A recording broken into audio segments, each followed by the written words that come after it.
shirkan maanta lagu soo gabagabeeyay magaalada Jowhar ayaa saddexdii maalmood ee u dambeysay wuxuu ka soconayay magaalada Jowhar ee caasimada dowlad goboleedka Hirshabelle waxaana looga arinsanayay doorka haweenka Soomaaliyeed ay ku yeelan karaan nabadeynta iyo dib u heshiisiinta ay sidii ay kaga qayb qaadan lahaayeen siyaasadda dalka. waxaa ka soo qayb galay shirka soo xiritaankiisa waxgarad ururada dhalinyarada iyo haweenka ku dhaqan magaalada Jowhar, mas'uuliyiin ka tirsan maamul goboleedka Hirshabelle iyo madaxda hay'adda SWSO. waxa ugu horeyn goobta ka hadashay gudoomiyaha ururka dhalinyarada gobolka Shabeellaha Dhexe Fartuun Aadan Xeefo.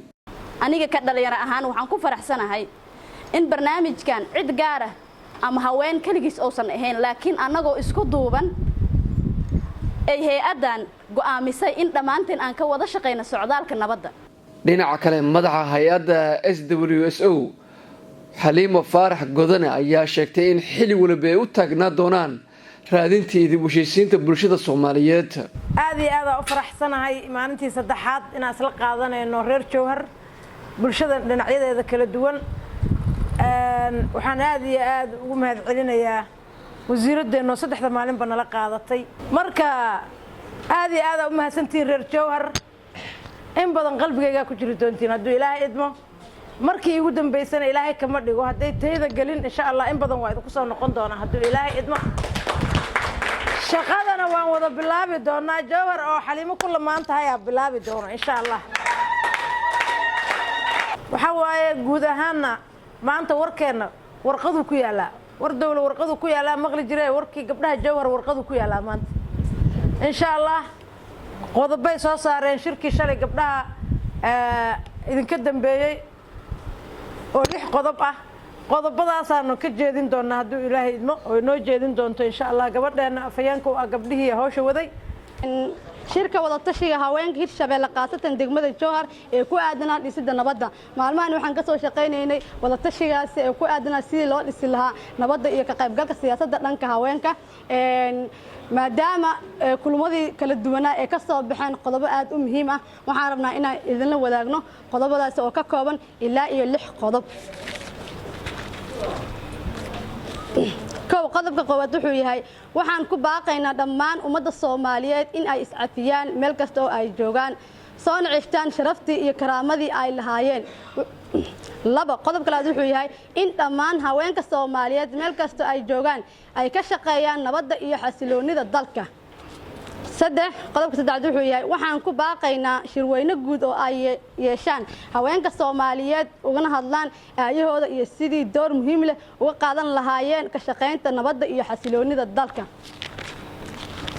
qodobkeena afraad oo ah in haweenka Soomaaliyeed sameystaan dalad ay ku midaysan yihiin si ay u helaan awood midaysan oo ay kaga hadlaan doorkooda siyaasadeed iyo nabadeynta dalka.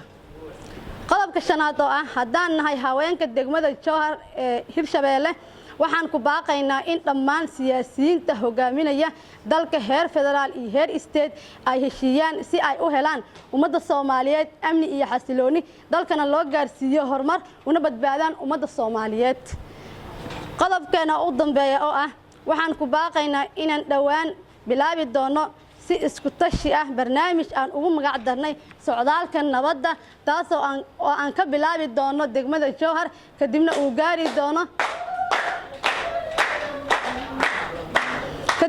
gaari doono guud ahaan dalka Soomaaliya hadduu Alle idmo, anagoo la kaashanayno ummadda Soomaaliyeed ee nabadda jecel sida wasaaradda xuquuqul insaanka iyo haweenka heer federaal iyo heer state, daladaha haweenka nabadda ka shaqeeya iyo hay'adaha ka shaqeeya nabadda. waxaan idin leenahay waa idinkaga mahadcelinaynaa sida sharafta leh aad noo dhageysateen. assalaamu calaykum waraxmatullaahi wabarakaatu. ugu dambeyn kusimaha gudoomiyaha maamulka gobolka Shabeellaha Dhexe Maxamed Cabdi Sheekh iyo wasiiru dowlaha wasaaradda haweenka iyo xuquuqul insaanka dowlad goboleedka Hirshabelle Saadiyo Maxamed Nuur ayaa soo xiray shirka. mar labaad iyo mar saddexaad waxaan idinku dhiirigelinaynaa inaad ka faa'iidaysataan fursadahan qaaliga ah ee idin soo maray.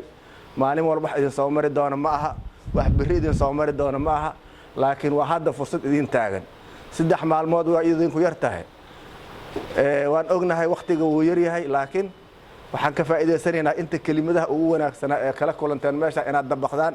aan wada istaagno, aan ka wada shaqeyno, aan nabadgelyada wada raadino intii xumaan dhex taallo odayaasheenna wixii ay naga kaasho karaan haween ahaan diyaaran idin nahay codsigaasna waxaan meel geyn doono tubta nabadda iyo WSO oo ayaga ah in odayaasha dhaqanka laga kaalmeeyo budgetkii ay isugu keeni lahaayeen qabiilada deegaankaas si nabad xasilooni oo dhammaystiran loo helo aada u mahadsantiin shirkan waa loo xiray Ibrahim Al Nur TV Universal عاصمة Hirshabelle جوهر.